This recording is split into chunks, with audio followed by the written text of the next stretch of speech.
3, 2, 1. Welcome to the Brute Strength Podcast, where we explore strategies for training, competing, and well-being shared through experiences from some of the sharpest minds in the fitness space. Now, welcome your host, Micah Shoemaker. Does anything actually motivate you? Like, do you ever look at a sign? Like, we have a big one at the gym that says "Don't quit." It's like, if I'm suffering, I'm not looking at that sign, and I'm suffering less because of that sign. Yeah, I think there can be external motivators. Yeah, but I mean, obviously the extrinsic or the intrinsic ones are the more important ones, obviously. But no, I do think that there can be not. I'll put it this way: not that necessarily that sign is going to motivate me. That's probably taking it too far. I think that it's just a reminder that of like what you're doing, maybe why you're doing it. I don't know. That's more how I look at it. It's just a reminder, not necessarily the motivation. I got you. I feel like words are never going to be enough. So, but if I have someone next to me, that can probably motivate me more than a sign would. Would a picture motivate you? Yeah, I can see that. Yeah. Like you hear these people take screenshots of leaderboards and such. Oh no, that's crazy. Like a picture of my daughter, I can go, oh, don't be a quitter because she's gonna be a quitter. Then I won't quit. Okay. More like that, more than I'm also not an athlete trying to compete, so I was just curious your thoughts. Maybe for them, that's something that they can tap into. I don't want to get 500th in the world again. So, I often think too, when athletes are motivated, I often think, is that motivation, does that lie in yourself? And I understand you have to do these things for yourself. No one can do the training for you. So I do understand that part of it. But I also wonder how much of it is maybe in light of or in response to something that's maybe a little bit greater than just, I want to be good at this, right? I wonder how much of it is, I don't know, and maybe I'm reading too much into it. Maybe it's, I think about it this way, maybe it's, there's an insecurity that I have. Maybe it's I got bullied. Maybe it's, I want to prove someone wrong. There's this other thing, whatever that thing is. I'm not saying it's good. I'm not saying it's bad. It could be, 50 Shades of Grey. I don't know. There's a lot of nuance to these things. I just wonder how much of that is driven by, I guess, this dark place. I've been very infatuated with that in my own life. It's digging into the dark place that maybe you don't necessarily want to go, or you don't want to think about, and you start to ask yourself questions of truly what are you, speaking of motivators, truly what are your motivators, and allowing even some of the really dark, shitty motivators to be things. And I'm not saying that those are always good things. I'm just saying that they're there, and maybe acknowledging them may be a place to start. Yeah, I think that's the case. I think the ones that are successful not always have probably some pain behind it, or something really dark that's kind of motivating them. It's I saw a quote, but it was along the lines of because of poverty is greatness is born out of poverty and struggle.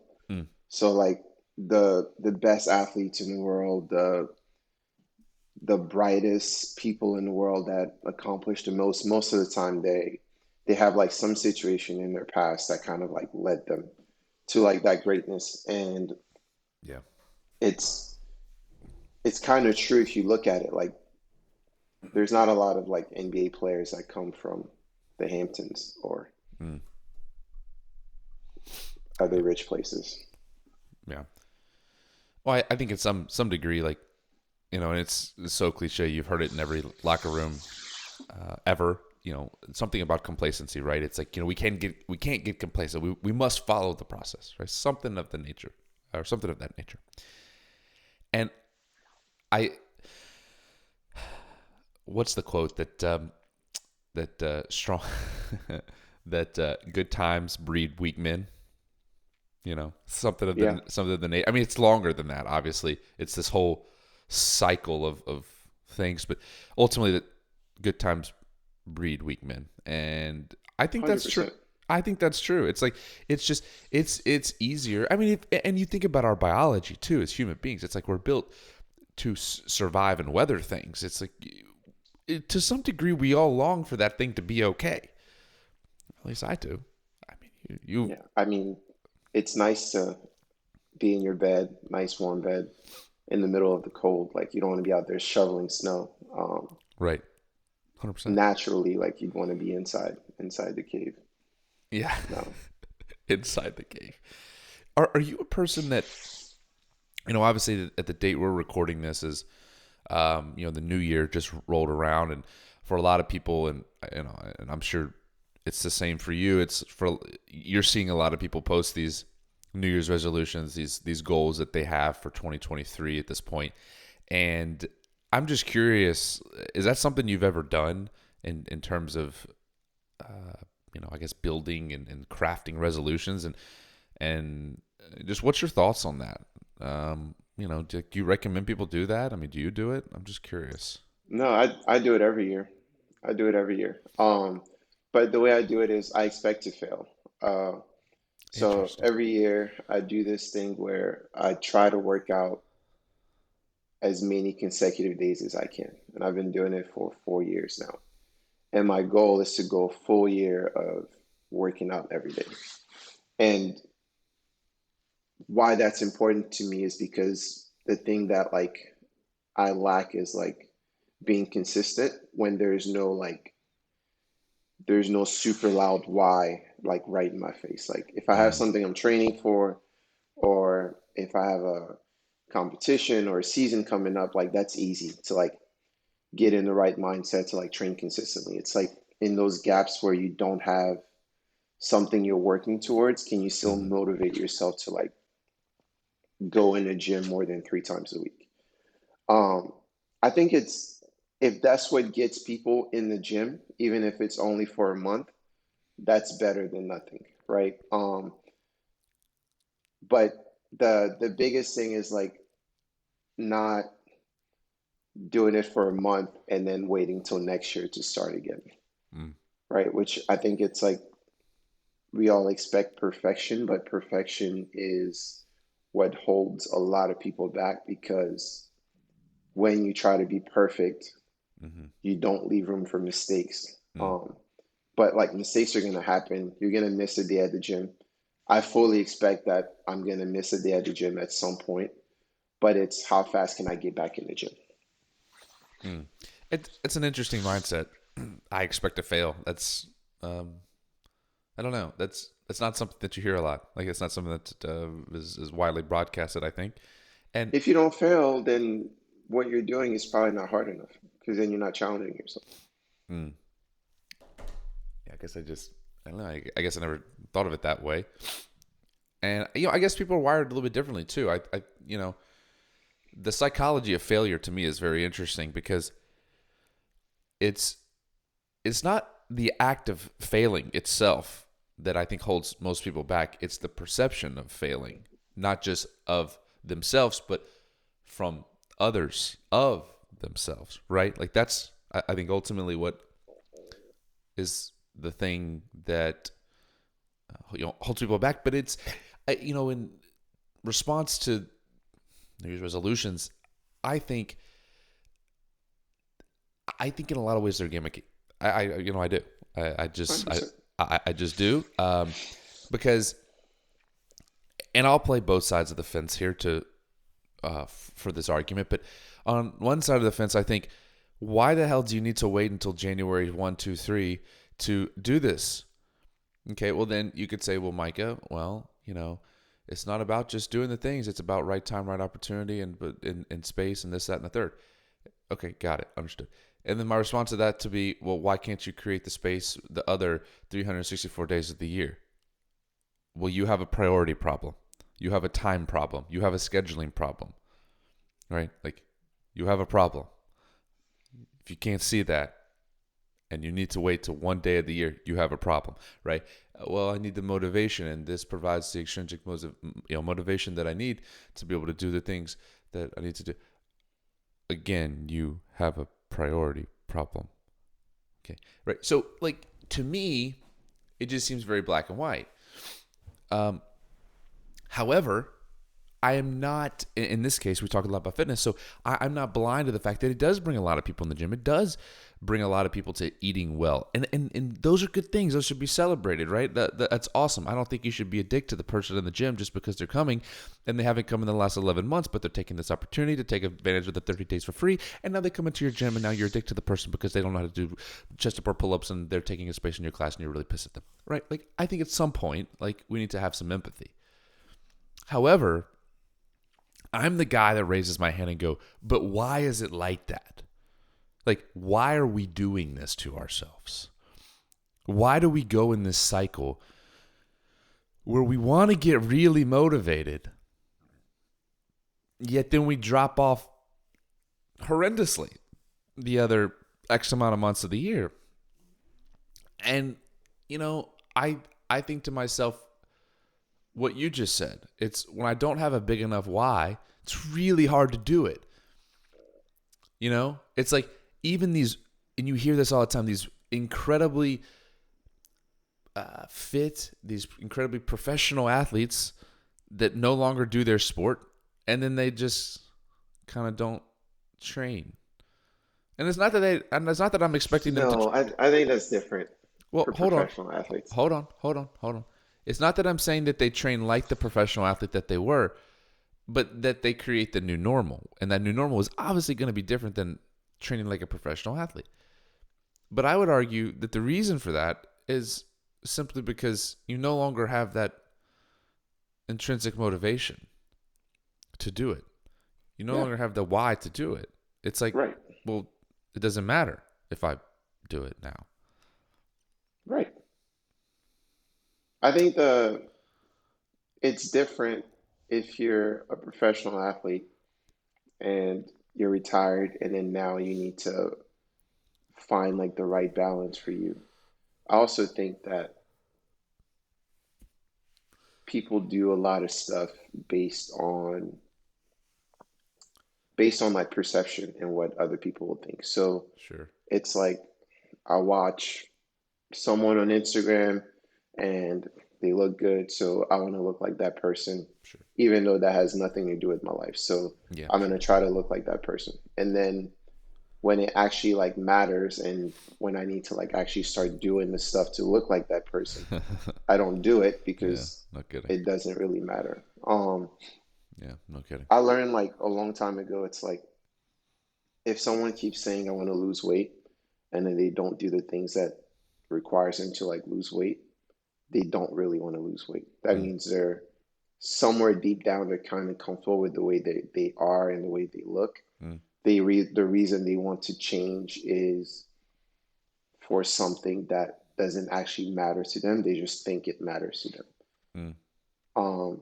It's like stuff that matters. Like my husband won't sleep with me because he thinks I'm fat, right? Like that's like really painful and deep. Like that might get you to lose weight. But it's like my sister thinks I'm fat. It's like, oh, fuck her. She's fat too. Like, you know what I mean? Like it doesn't, like that might not get you to go to that place and make those changes you need to. But deep down, I don't actually think people like change like that much. Like change is probably the hardest thing you can do. And it takes like a lot of work to actually change. But most people don't change. So if you grew up a certain way and you've lived a certain way your whole life and created certain habits your whole life, chances are you can kind of deviate from those for a short amount of time, but eventually you will go back to being that same person. Yeah, I'm always amazed at exposure at a very early age and what that does for the rest of your life. It's like there's a, talking about people that I think have head starts. I think people that have really good habits have head starts. I mean, 100%. like it just is. I mean, even if those habits weren't intrinsic for like themselves, but they adopted them as a result of seeing other people, which is obviously how we all learn in life. We see someone else do something and thus we learn. Like that's, I mean, I'm sure you're seeing that right now with your daughter, right? It's like, she'll look at something that you do. I'm sure she's at the age now where she can probably mimic some of it. It's kind of scary. Mm-hmm. So it's like we all learn that way. And I think that people that see their parents or whomever raised them with these types of habits, it's just really easy to fall back to those habits because they are ingrained in us in such an incredible way. And I think anyone that's like listening to this and it's like, man, I really do want to change. Like I really do have this thing. I just don't know where to start. And, Atomic Habits for me was phenomenal. And it was like a very step-by-step, just, I don't want to call it basic in the sense of, it's kind of demeaning, but just very simplistic. It was just very simple the way he breaks it down.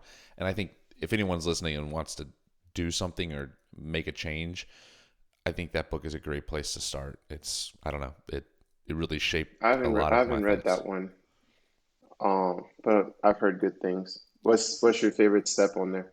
Like, what do you start with? Yeah, so here's my favorite step because it's so freaking simple and literally everybody can do this. Which is why I like it so much. Because if only like 50% of people can do it, then that's going to be really hard for people to adopt, right? But because everyone can do it, it's very simple. So one of the things that he says is, you're ultimately creating the type of person that you want to be. Like you need to be able to identify with this person, right? That you're trying to be. It's not just like, oh, like I run some on Tuesdays. No, I am a runner. Like I'm identifying and embodying this thing, right? So one of the things that he says is like, you need to set yourself up for success. And I'm obviously paraphrasing this, but as an example, it's like if I run on Monday, Wednesdays, and Fridays, then what I'm going to do, so simple, I know, I'm literally going to put my socks, shoes, running clothes, literally on the side of my bed that I wake up on. Like I'm going to trip over them to have to go to the bathroom. It sounds so simple. It sounds so stupid. It sounds so silly. But it's because of the so silly, so simple, so stupid things that we don't do things. So we're just removing an obstacle. So you asked what my favorite step is. It's that one. So basically just make things as easy as possible to accomplish that habit. 100%. Like make it to where the excuses are very, very easy, to avoid. And it's really hard to avoid it when it's like, man, I'm tripping over my running shoes getting out of the bed. What if you never wake up? What if you never wake up? Like on time. Like you're supposed to run at 6, you have work at 8, but you wake up at 7:30. I'm just asking for a friend. Can you not set an alarm? You slept through the alarm. You're that person. Where you set 8 alarms. Look, let me just real quick deviate from this. If you're a person listening to this and you set 13 alarms, you're a psychopath, you need help, go right now. Tell them I recommended you. Okay? You need help. Unless you have a disease, like you got narcolepsy or something. I have 3. You have 3 alarms? Okay, well that's not total psychopath. No, I'm talking the people, who I'm talking about. They literally have 13 alarms. And the people listening to this are going to be laughing because they know the person that has 13 alarms and can't get up. I'm like, look, here's the other thing too. I would argue that probably goes back to like sleep hygiene. Like you have really shitty sleep hygiene. That's what I would argue. Because, and I'm not saying I'm a unicorn, and it's taken me a long time to get to this point. Hear me out. It is taking me a long time. But I now wake up without an alarm every day at the same time. It is taking me so long to do that. Keep in mind, okay, it's a lot of investment. Are you getting 8 hours? 9. Okay, that makes sense. But I go to bed at the same time or within 20 minutes at the same time. And like I've done everything in my power to make the room cold, make the room quiet, make the room dark. Like it's very, very important to me.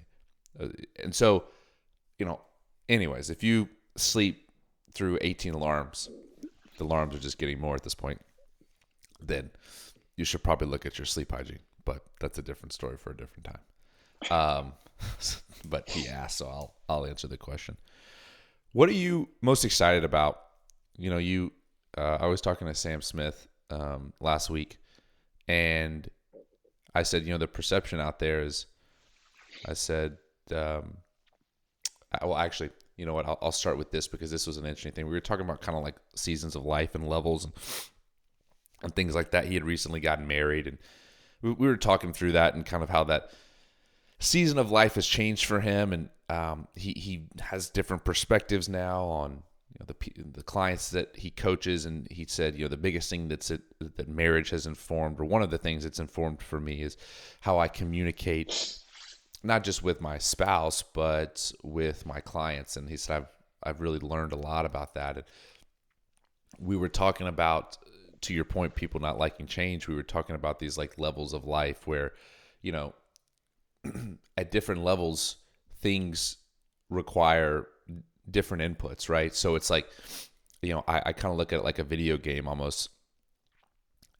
A lot of people are trying to look at their life kind of like a video game, in the sense that, they're trying to, collect these skills, collect these dollars, whatever, for the next level in life. Whereas a video game can take, 20 or 30 minutes. Our life is a little bit different. It takes a lifetime. And so it's hard to sometimes conceptualize this, this progress, not just progress, but a feeling of, because I personally believe that in order to be happy in life, one of the things that is required is your realization of progress, of your own progress. And now that's different for every person, right? And you could argue some people are, this goes back to intrinsic motivators. What are people motivated by? But ultimately, it's like progress. You can't show me a person that has never made progress in their life and is like, I'm just super happy with my life. Like, at some point, we all make progress in something, whether that's like at the very basic thing, like we go out, we make progress because we hunt and we kill and we provide. That's a form of progress in our life. But I would argue no one sits in a cave, does nothing, and is happy with their life. Maybe I'm wrong. That would be my thesis for this point that I'm making here. Anyways, was talking with Sam about that. And I'm curious, because you've been coaching for over a decade, right? Okay. And not just coaching CrossFit and CrossFit classes, but at a very high level, to where there are people all over the world now that desire to work with you. I'm curious, to you, what's changed over those 10 years? Like, what have you learned? If you could just distill it down. It doesn't have to be one thing, because I'm sure you've learned lots of things. But if you could share some of the things that you've learned over that time, it doesn't have to be necessarily coaching elite athletes, but just your coaching process in general and how you go about it. I'd be really interested to hear that. I think not naturally, I I used to be very like high on like programming and like treat programming as like above all else because that's my job, program designer. So I write programs. I used to value that above everything else, and my mindset was as long as the programming is solid, I will never lose a client. I will Mm, keep every client I have, and that's very false, right? mm, I think that the biggest thing is like the only, not saying that programming is not important, but the only reason programming is effective is when there's trust and like you've built a relationship with someone to where they believe so much in like the stuff you're giving them, they're giving full effort. Um, and I try not to build like dependency, but it's a matter of when someone feels like they're gonna disappoint me if they don't put full effort. Mm, Like it's kind of like a sweet spot of like they should be disappointed in themselves, but also yeah. work hard because I'm also sacrificing my time to Yep. get you to like that point. So I think the biggest lesson is like building relationships Mm, is like really, really important to me now. And that's just a matter of like talking more to athletes and like people tend to want to focus on the programming, the workouts, their nutrition, sleep, mm, and it's like all that stuff is great, but it's like, how is your family doing? How's your wife? How's your kids? How's your parents? Do you like your job? Like that type of stuff is mm, really important, and it kind of allows me to understand like what they're going through on a day-to-day basis so mm. that I can help them Yeah. within the programming as well. Yeah, that's good, man. I oh man, I really vibe with that. You know, I have a lot of athletes that live close to where I am, right? And I had one just move here from Louisiana, and Charity moved? I'm trying to get her to move. She's actually here now. Okay. Yeah, I'm like, hey, I'm not saying, you know, I'm not saying that I've got a room for rent, but I'm just saying if you want to, a long-term Airbnb, we can talk. Yeah. No, it was another athlete, Annie, and I really, and I was talking to her yesterday we were at a sitting down a coffee shop, and she was just kind of talking about like moving here and all this, and I was like, man, you know, you don't realize, I'm talking to myself here, I don't realize the effect that a coach has on an athlete, right? Or I should say, given the right opportunity and the right foundation of trust and the right respect and the right, all those things, all those prerequisites are so important. Sometimes I don't realize the effect that coaches can have, right? And I always saw it from the athlete, point of view, the perspective of an athlete. And now I'm on this other side, and I'm so grateful because I deeply feel what you're saying. It's like you don't realize how important that is and how important those relationships are. And I'm lucky enough that I've got several athletes that are in a very close distance, and I can hang out with them, and I can invite them over to my house. Like those are all really cool things. And I think sometimes, and I relate to this, I think sometimes as coaches, we're like trying to figure out the exact program and making sure that everything to the T is like this perfect, impeccable, impervious thing. And it's like, if you were just to get to know the athlete and just spend some time, i.e. investment into them, and show that you care, they're going to want to train harder and work harder as a result. Not because the programming was any better, not right, like not because you told them to, not because someone else told them to, not because they became magically, no, because of what you just said. It's like they don't want to disappoint you. And it's so hard to get people to see that because it takes time and investment. And I've seen that transformation, like being with you as long as I have for 4 years. I've seen that transformation. And not to say you were cold Scrooge day one. I would just say you were more calculated day one. Like, right, like it was like, I'm doing this and it has a purpose, and that's the reason I'm doing it, right? And I think those things are fine, and those are all good and great. But to go back to what we're talking about, I think it's so much more effective when you feel like, man, this person just really cares, not just about whether I get far in the sport or not, or whether I PR my clean, which I know you care about all those things, but about my person as a and about, my relationships and my this, right? And I think that's so underrated. And I guess people don't do it because it takes time. I mean, I don't really have the answer for that. I'm just thinking out loud. I would say people don't do it because it takes time, and you can get Yeah. hurt. Yeah, 100%. I've been there where you kind of start and you want to do that for everyone, and then you realize like you can't do it for everyone Yeah. because some people just don't want it. Some people just want the program. And you have to deliver to that end of like what they value. That's good. So I think like it's having the knowledge and like the competency to know when and what the athlete needs so that you can meet them there. So Mm. I have an athlete. He's awesome. He texts me 8 times a day, and I love it because he's like asking questions about the programming. He's like actually asking because he wants to learn, and he's like super engaged in the process, and he's gotten so much better, and I'm excited for him this year. Wow. Hopefully he'll make semis, and he'll go from like being like 800 to like top 60 in Europe in 2 years, which would be awesome.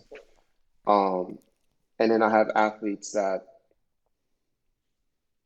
just want the programming. They don't even want to do consults. They're like, just send me my programming. I'm going to do it. I'm going to submit my videos. If you have feedback, send it. If you don't, then don't. Right. But either way, it's just a matter of what they want and like what they value. Mm. But for the most part, the athletes that I've built relationships with tend to stay longer. And it's always more valuable when you can build like a connection with someone versus just being a face behind a screen. Mm.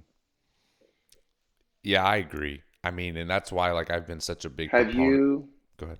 sorry, have you gotten too close to an athlete before? Well, that makes it sound like it's salacious and No, not inappropriate. like So I not want to like that. clarify that. Uh, Not people not that not that people too close. people are going to be listening to this and be like, "Oh my God, scandal!" So just wanted to clarify No, that. we don't do that here. Yeah. Well, so Brute strength. exactly. I was talking to someone the other day, and I was like, I always think just my mom listens to this podcast, and the reality is like it's like 10,000 people listened to the last one, and I was just like, all right, I should probably like pay attention to what I'm saying now. So Hashtag growth. yeah, I was like, all right, you know what? Hey, but you know what? For all you OG listeners, I'm still me. I'm still be a fool. But yes, to answer the question, and I'm because we've talked about it. I know you're aware of the situation, and it's unfortunate. Like that's the reality. But even though I've been there and it sucks, and you're like, damn, like sure, like there's always stuff hindsight. You're like, okay, well, like could I have done something different? Should I have done right? Like there's always those questions, and I think that's just part of the human experience and what makes human beings, and that's an awesome and beautiful thing, and I don't think I would change that for the world. But with that being said, I made sure to really be kind of on my P's and Q's of like to make sure not this necessarily that it didn't happen again, but that I didn't allow that experience to shape other experiences that I could potentially have, right? It's like, because then you become jaded. And I found this honestly in the gym business, right? So you're, managing, in my case, managing, these gyms and, CrossFit style gyms. And so, the community is a huge part of that, right? And if you allow kind of one bad apple to shape your experience and to shape your perspective, you're really doing a disservice to the other 199 members or however many members you have, right? And that really stood out to me because I think I allowed that to happen early. And I think it was hindsight, it was a looking back, it was probably a little bit of immaturity. It was probably a little bit of just not knowing how to handle situations. And, you just need life experience. I think that's what I've learned is just relationships take life experience. And oftentimes if you don't have, going back to our earlier conversation, people that model those relationships for you, people that can show you what maybe a one looks like that's successful, sometimes you have a harder time with it. It's just life, right? Unfortunately, we replicate what we see. That's a harsh reality, but it's true. That's why the people that you surround yourself with, I'm more obsessed with that now than I've ever been. Like, I'm so obsessed with the people that I let into my circle. Excuse me. Even the people that I coach, I'm like, bro, if you're a bad apple, you out, dog. You out. Like, I like because that's gonna mess with my stuff, in my head. Like I can't allow that to happen. And I think some of us could use a little bit more of that in our life. Use a little bit of weeding out those people and those places and those experiences that are creating these very negative environments for us. I didn't mean to get off on all that, but it was just something that I've been thinking a lot about lately, and how important it is to have the right people. That's why I think it's so important to get a coach that shares the values that you share, whether that's, what you're speaking of, or whether that's, other values. But here's the thing. I've had a lot of consults lately with potential,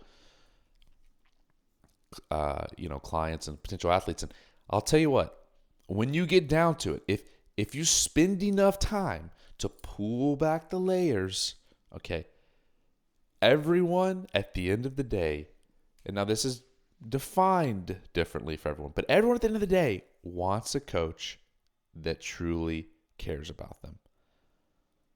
100%. And where that's evident on the big stage to me, I'll tell you what, is athletes, specifically athletes that have had coaches in the past. It's almost like a, hey, I just want to let you know, like, I've had this coach in the past. And they don't necessarily say the name, but it's just like, I've had this coach in the past. I just want to make sure of these things. And when we get down to these things usually are communication, overall, just like caring. And I don't really know how you quantify caring. That's a little bit hard. Communication, you could probably quantify. And then kind of under the communication aspect, I would call it trust, meaning like they weren't bought into the process, like they weren't trusting the process. And so during that time, they were having a hard time doing the program because they weren't sure of what they were actually doing and why they were actually doing. Now, I would argue they play a part in that. It's a two-way street. But that's what I'm seeing right now. That's what I'm learning right now, in that coaching realm, if you will. Yeah. Anytime an athlete like talks to me about their old coach, first I always pry. I want to like, I know a lot of the elite coaches in the sport. Some personally, some like informally. So I always want to like know who they're talking about specifically. So I'll dig into like, give me a name. And one thing I try to refrain from is like speaking ill of like other coaches, right? Because it's like what happened in the athlete's mind is probably not accurate, right? Like there's probably like a breakdown of like communication, expectations, somewhere along the lines, like those things weren't like aligned, right? One thing I've been doing more recently is like just being like completely honest with like potential athletes. It's like, look, you're not getting a full week of programming ahead. It's not happening. I would love to tell you that it's happening, but it's not happening. Oh yeah. Because it's like if I tell them that and then they start the training and they're not getting it, it's like, well, already like there's lack of trust there because I said something that I knew I wouldn't be able to like fulfill. And like our relationship is already starting off on the wrong foot. So there's a couple of like nuances of like how I operate and how this relationships with me as a coach works that I try to be super upfront about, so that like if you're coming in, like you know exactly what to expect, how I operate, how we're going to communicate, how we're not going to communicate. I think those things have like really helped me with like building like long-term relationships and like creating trust with my athletes, is because I'm super honest with them, and like there's no lies told, right? It's like, oh, that was a bad score. Like you probably didn't try hard enough.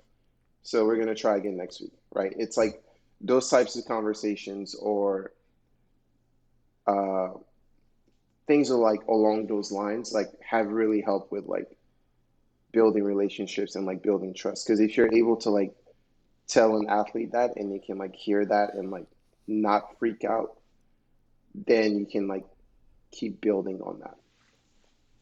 It's so interesting that you use that example of the week at a time. I don't know why people want their programming a week at a time. Like, it doesn't matter. You're going to do it So on the day you're going to do they it. can mix and match stuff and like put their own stuff in. 100% of the time, it's because they want to add additional stuff. So I had an athlete that was doing that, and I found out. Did he tell you? No, I found out. Like, I found How'd out. you find? How'd you find out? Well, Instagram tells on everybody. People are, I don't know. So I approached this athlete, and I was like, "Hey, athlete, I see this. I'm not saying you're doing it, but this is what I see." Look, I thought I was going to be a lawyer, by the way. You know, I've told you that before. Look, I saw you were doing this, and here's, where I'm coming from is we agreed on these goals, X, Y, Z. We agreed that these were the things that were important. This is why it's so important to have those conversations, right? It's like when we spoke on this date, we spoke about these were the things, your priorities, and that we were going to do X, Y, Z things to get there. We both agreed and believed that this is what's going to help. To this point, we've improved on some of these things, right? Help me understand the need for more programming. Right? I'm programming a solid 5 hours if you're doing it all. I'm just curious where you're getting this extra 2 from. And I was prepared to lose the client. And not like in a mean way, but it was just like, if this didn't work, like it didn't work. And it built more trust in our relationship because we were communicative. And sometimes just saying the hard thing that no one wants to hear is sometimes the best thing. Oftentimes, it's the best thing. And how you deliver it is, my gosh, so important. But it just taught me a really important lesson in that moment. It's like, to your point, just say the thing that oftentimes is the elephant in the room or no one wants to hear. It's just go ahead and just say it, because people are going to have so much more respect for you, even if it doesn't work out, and so much more trust in you as a result of that than if you don't say it or you mislead them. And also, like, you're paying me to be a coach. Like, part of that is like, it's kind of like you're paying me to say it. That's how I viewed it. It's like, I how I viewed it was, I can't afford not to say it. This is what you're paying me to do. And I believe it's what's best. So I kind of have like a moral obligation in a way to like tell you. I don't know. Yeah. I mean, people, most of the time when someone's doing extra work is because that trust hasn't been built, or they feel like they know better, which is fine. Totally. Just program for yourself. Totally. Yeah. Yeah, I agree. Or again, be upfront and say, hey, I need space within the programming to program for myself, right? Like I've had that with a couple of athletes, and it's like, it's a matter of like understanding, okay, I will tell you what you'll program for yourself. It's like, do vertical pressing today whatever you want to do, right? And it's like just they want to have some autonomy within the programming, which is okay, but I still need to be the one leading the ship. 100%. There can't be two captains. There can't be two pilots. There's a pilot and there's a co-pilot. It's very, very, very clear. I am the captain now. That's all I think of. Is that me? Yeah. It's just like, no, bro. This ain't how this is going to work. But it goes back to building the trust that's needed, I think, because it's like, and Sam put it this way last week, and I was like, man, that's really good. And he was like, he's like, you don't realize as a coach that everything you say and everything you do is building these very micro levels of trust, like very micro, almost to the point where you would just disregard them as irrelevant, not important. And he said, what you end up realizing is when you look back over the course of a relationship or the breadth of that relationship and you go, man, I wonder why the trust wasn't built. He's like, it's oftentimes not the big things. He goes, that may be the thing that stands out in your mind of why it didn't work, for sure. But when you really look at it, when you really dissect it, it's really the micro levels of trust. It's when you got on the call, you said you were going to give him a week at a time. It's so simple, but then you didn't give him a week at a time. Right. It's like, hey, I respond back immediately, but it took a couple hours. Right? No, believe me, I don't tell people that. In fact, I'll be the guy to respond and say, I'll get to this Monday. Yeah. Right? And it's just people don't know what they don't know. So that's why it's just, and I, you know what, the thing is, what we're talking about too is, it's, of course, we're talking about it and speaking of it in the context of an athlete and a coach relationship, but this just applies to relationships in general. Yeah. Like if you want to have a good relationship with anyone, I don't care if it's a brother, a sister, a wife, a spouse, a partner, I don't care. It's like, just do what you say you're going to do. Like it's really, and say what you say with intent and meaning behind it. I think that's just like, if we could just do that. It sounds so simple, but I don't know. I think about these things all the time. I'm the weirdo that stays up and thinks about them. What is that rule 9 of like Jordan Peterson 12 rules for life? Like never ever lie. Never ever lie. Yeah. It's simple. One that speaking of his rules, and ironically, when I went to see him in person, he just speaks of one rule, right? I guess that's his way of like not getting tired of doing the whole thing over and over, which I respect that. If I had to give the same lecture for 6 months in a row, I would hate myself and probably hate the book. He actually said that he just goes out there and like freestyles it, which is crazy to me that he just looks at the crowd and just decide, oh, this rule is applicable here. Like he said that in a podcast somewhere. I was like, oh, that's crazy. Well, he has way more brain cells than I'll ever have. So we'll just start there. So the rule that, and honestly, at the point of hearing it, I was kind of disappointed, but now it's so cool how you can hear something in your life, but you're not ready to hear it. Right. And then months later, in this case, you go, you know what? Actually, this applies more than I think it applies if I'll just let it simmer a little bit. Yeah.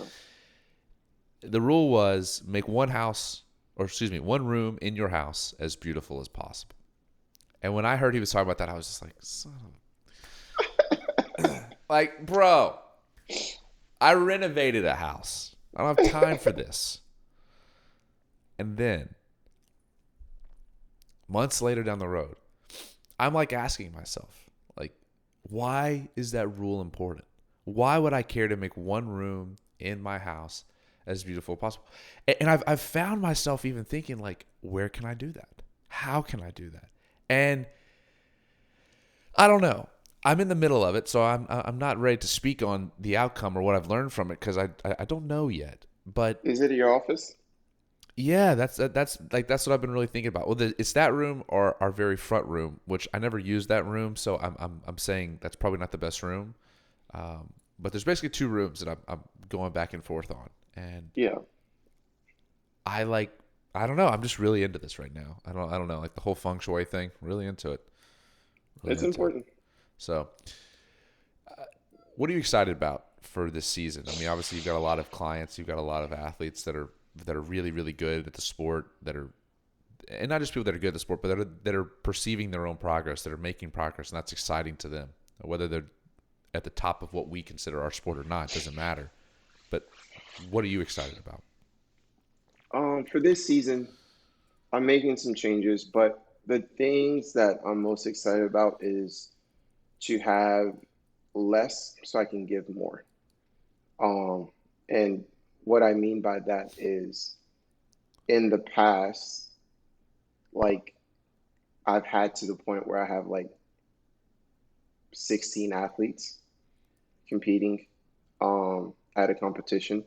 And obviously like there's no way I can help 16 people, right? So a couple of things I'm doing this year.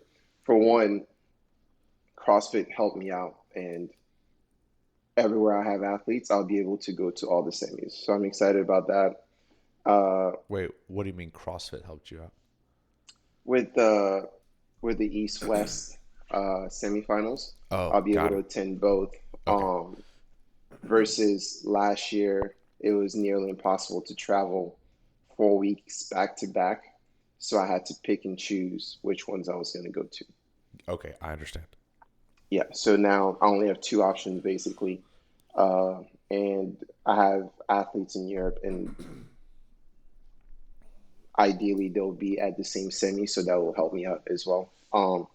And then also I'm going to have some help in the form of a assistant that's going to help me with the athletes, help with like warm-ups, help with basically supporting the athletes at those competitions. Nice. So I'm excited about that.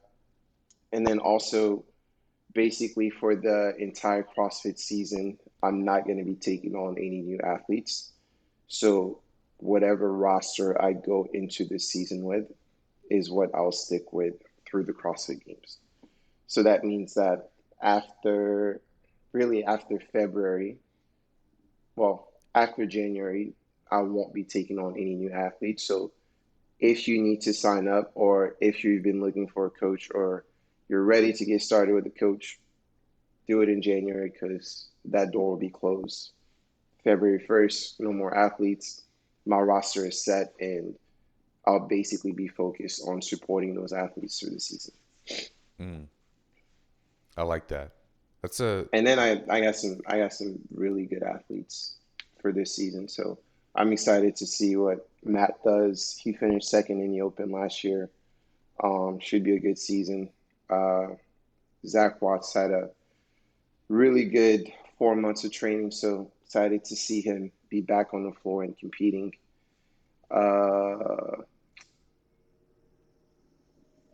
Jan is in Germany. He finished second at German Throwdown, and he lost to the guy that won the Dubai Throwdown. So I'm excited to see him go to the games, hopefully. And then I'll have two teams this year competing, which hopefully they'll both make it. Your wife's on one of them. Well, let's hope that team makes it. I don't really care about the other team, just to be honest. Sorry, Kelsey. Oh, yeah, you do. You care. Sorry, You Joey. like Joey. Yeah, I do like Joey. Joey's a good guy, Yeah. man. I like Joey a lot. He's awesome. I retract my statement. Joey, I hope you make it to the games, but just you.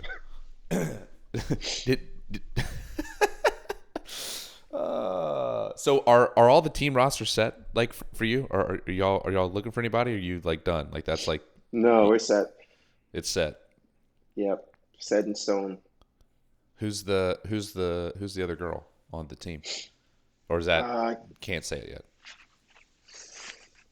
I don't think I should say it because they haven't said it. So Okay. I'm gonna let them say it. It's Fair enough. Ashley was awesome. Ashley is amazing, and hopefully she makes the games individually this year. It's not a drop down. I'll say that. Yeah, I mean Ashley was really good. Yeah, she was a beast. But I think it's a lateral move. Okay, good. Well, that's good to hear, man. I'm glad to hear. Yeah. So if people want to sign up, how do they do that? So you go to my Instagram, hit the type form. It's gonna basically send you to a little type form, little questionnaire that you get to fill out. Once you fill that out, you'll receive an email to set up a consult. I'm also gonna have the direct link to my consult to set up a consult with me on my link tree on my Instagram. So if you want to just skip that step and just set up a consult, I'll be doing free consults for the whole month. If you have any questions about programming or if you're interested in working with me, just hit the link and we'll be in touch. And then some things that we're excited about later is the coaching mentorship program. We're doing a beta right now, and that was incredibly successful. You got over 50 people that signed up for that. That was incredible. And eventually we'll be rolling that out to the public for the actual mentorship. Is that right? Like later this year? Yep. So the plan is to take all the coaches through the beta, learn as much information as I can in the process, and kind of like refine all those little things I need to refine for the process. And then the goal is to roll that out around September-ish after the games. Nice. Okay. Well, that's exciting. It'll be this year. That's cool. Yeah. I'm very excited about that. Cool, man. Is there anything else you wanna chat about before we jump off here? No. It's been a good talk. I hit all the Talked sweet about spots. sleep. Yeah. Mindset, programming, Everything. relationships, Solid podcast. coaching, mentorships. I mean, shoot, we hit it all. You guys can click the link in the bio that'll have Coach L's Instagram handle, and it'll go straight to his Instagram. Then you can click on his link in his bio from there to hit the link he was speaking of. So made your life a little bit easier. You don't have to go look him up. All right. Thank you. Thanks, Micah.